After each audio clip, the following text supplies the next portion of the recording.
Hello everyone, this is Ryan Bernard, Game Director on Tom Clancy's The Division. And today we're very excited to give you this exclusive walkthrough where we're going to follow a team of 3 players as they move through the Dark Zone. So here we have our group of 3 agents, Ryan, Megan, and Bronson, and we're going to be following them as they enter this very dangerous area in search of some awesome loot. Ryan is set up as the healer for the group, so he's got support skills loaded with Pulse and Healing Grenade. Megan is DPS, so she's got the Seeker Mine and Sticky Bomb loaded up. And Bronson's going to be taking the brunt of the punishment, so he's got Pulse as well and the turret, so he can keep the attention of the enemies during firefights. After the virus broke out, the Dark Zone was originally set up as a quarantine zone in the middle of Manhattan to contain the sick, but things rapidly went out of control, and there was a massive blackout and the military had to evacuate. They had to leave their most powerful gear and weapons inside the Dark Zone, so this loot is extremely valuable to you as a player. But this also means that it's the most dangerous place in the game. This loot attracts a lot of attention, including other real players. The Dark Zone is a multiplayer gameplay space in our world, which you can seamlessly enter without any loading screens.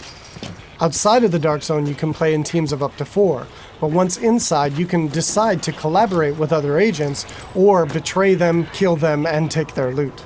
As we climb the wall to enter, you can see the UI starts to cut out, because once inside the Dark Zone, we lose our connection to the outside world. And this area is highly contaminated, so we can see the players put on their masks to protect themselves from the virus, and then they're set to go.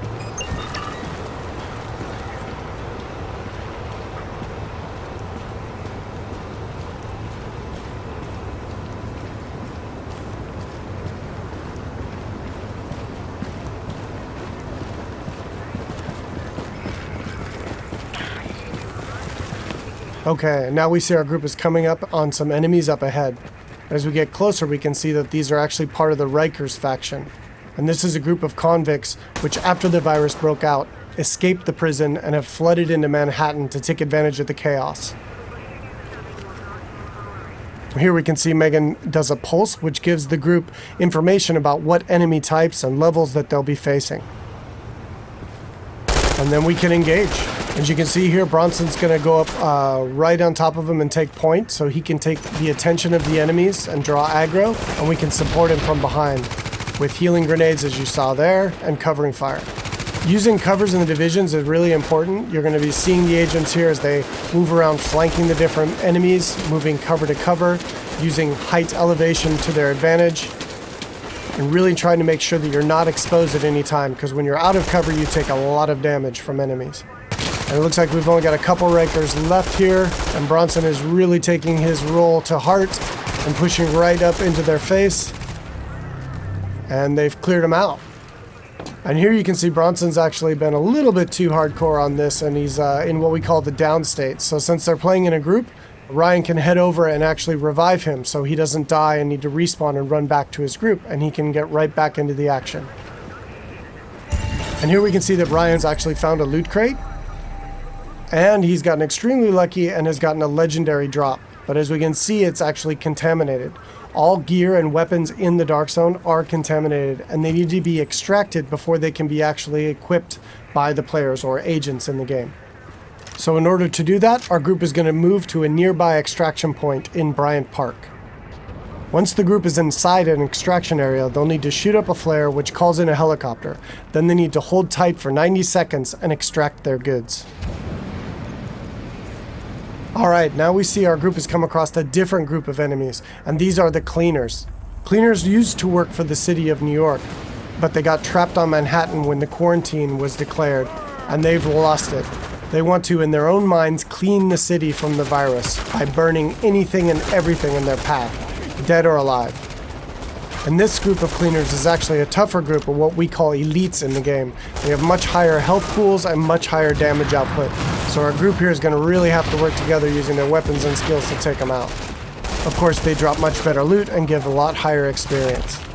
We got Ryan seems to have moved up to a kind of a bad cover position here. He's taking damage from the right, and he's got a grenade coming in and he needs to move, and he's too slow.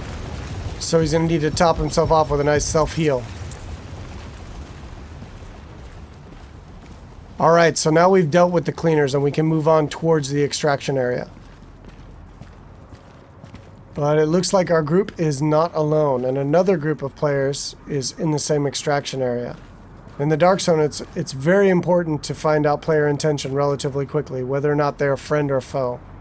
But it looks like these two are not interested in engaging, so our group's going to continue on and try to get that legendary weapon out. Extraction detected. Proceed with caution. Another team of agents has actually started an extraction, and our group is going to move to investigate.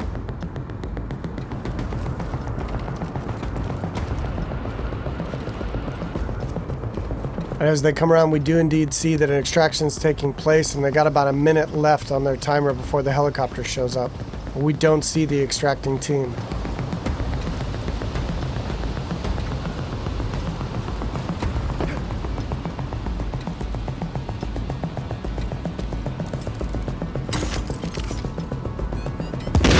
Oh, here we see that the extracting team actually got the jump on our group, and Bronson's been quickly down, and since they engaged on us, they have now been flagged as rogue, which puts a big bounty on their back for a certain period of time.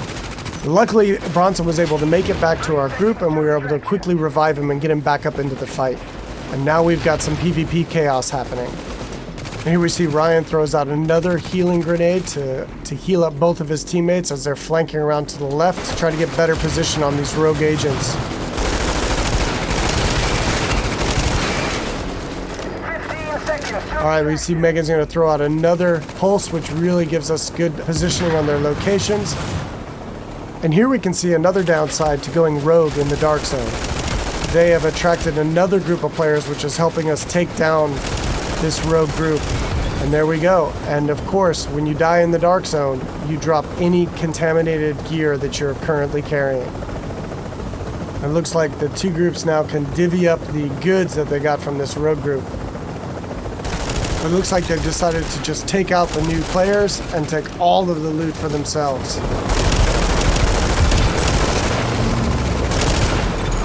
You're attacking friendly forces. Rogue protocol initiated.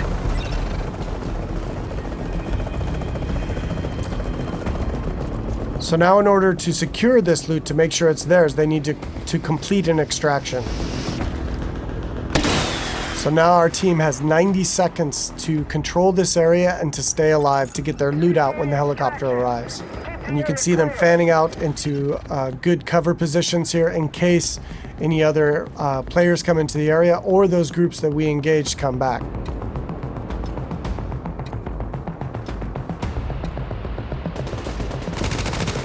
It looks like indeed they do. But now we're set up in really good positions here to be able to take them out. Bronson and Megan are laying down damage from the front line, and Ryan is supporting from behind. And again, it's really important in the game to make sure that you're always in cover whenever possible, and that you're not being flanked by any enemies. Here we see Ryan tossing a healing grenade as he runs past Bronson there.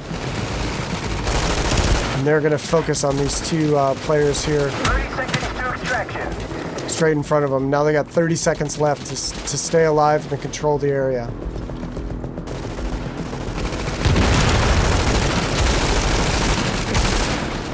And that was some nice coordination there. It looks like a double kill coming off. All right, and they dealt with the other group yet again, and now the helicopters arrived, so they were able to survive and be able to get their loot out, and will head back to their base of operations.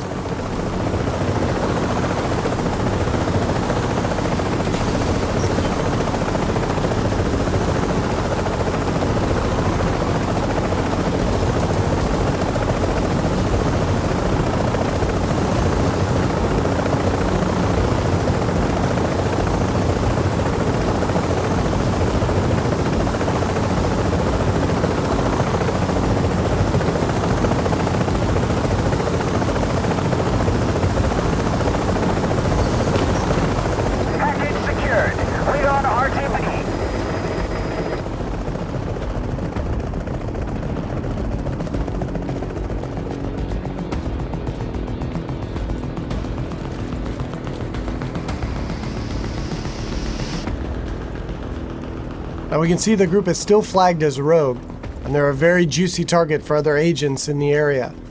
So they really should leave this area quickly and decide where to head out to next.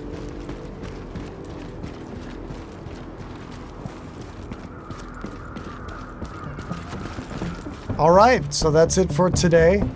I hope you enjoyed a little glimpse into the gameplay inside the Dark Zone of Tom Clancy's The Division.